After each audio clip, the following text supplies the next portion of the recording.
Good afternoon. I'm Father Michael Sorial with New Angles, and today I want to talk to you as we start the new year and come out of this very festive time of year. We're usually talking about New Year's resolutions. I'm going to put that off for a few days. I'll talk about that maybe on Monday. But what I'd really like to start off by talking about is one thing that I think really robs a lot of people from experiencing the most in their coming year. And so this year, as we start off, I want to talk about how we can deal with depression to make 2019 the year that I believe it was meant to be for you. I'm going to keep this vlog real simple. I'm going to narrow it down to 5 things that I think we can do to help make 2019 a better year, and especially dealing with the difficulties that sometimes this season comes with.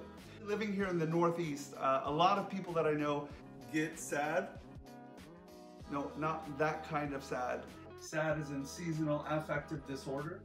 Call it the winter blues, feeling a little bit down because the sunlight's not around as much. We need our vitamin D, all of that. But let's talk about how do we deal in this season and get through this season, not just pass through it, but really thrive into this coming year. So my 5 suggestions to get started with. Number 1 has to do with the physical. Make sure you're taking care of your body, you're dieting, you're exercising, you're getting the right amount of sleep, and that you're just taking care of this machine that we've been given by God, and that you're taking care of it.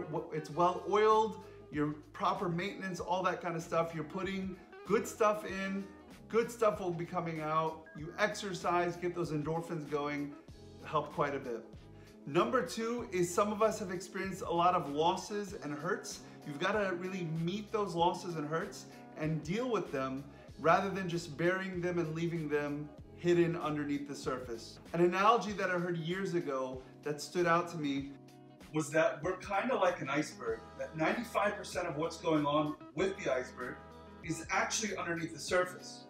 And if we don't deal with what's under the surface, eventually our lives are going to be on a collision course with that iceberg, and it's going to sink us, kind of like what happened with the Titanic.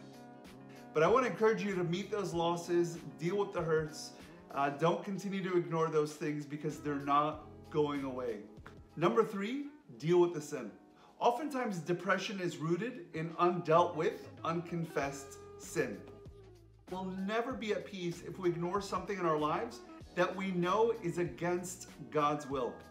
So simply seek to live a life of obedience. And if you have unconfessed sin, deal with that and deal with that quickly. Number 4 is fix your thinking.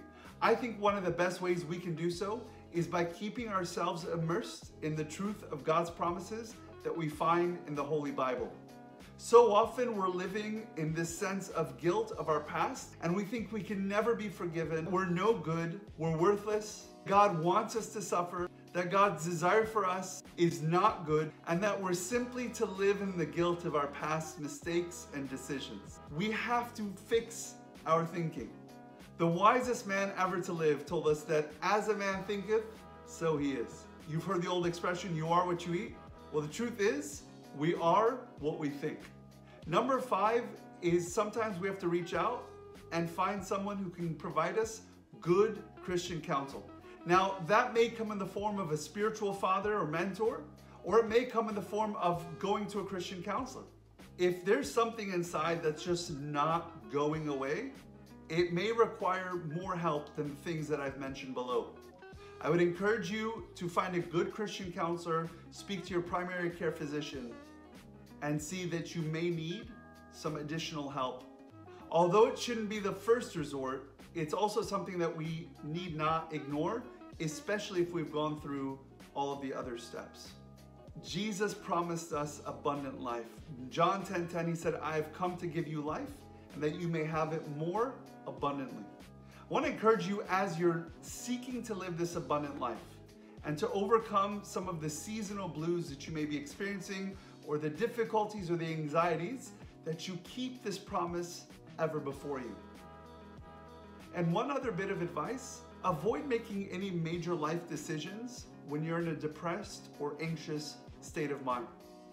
And if you absolutely have to, make sure you're engaging other folks with you that can help you see through your extra large blind spots especially as you navigate through this increasingly difficult season of life that you're in.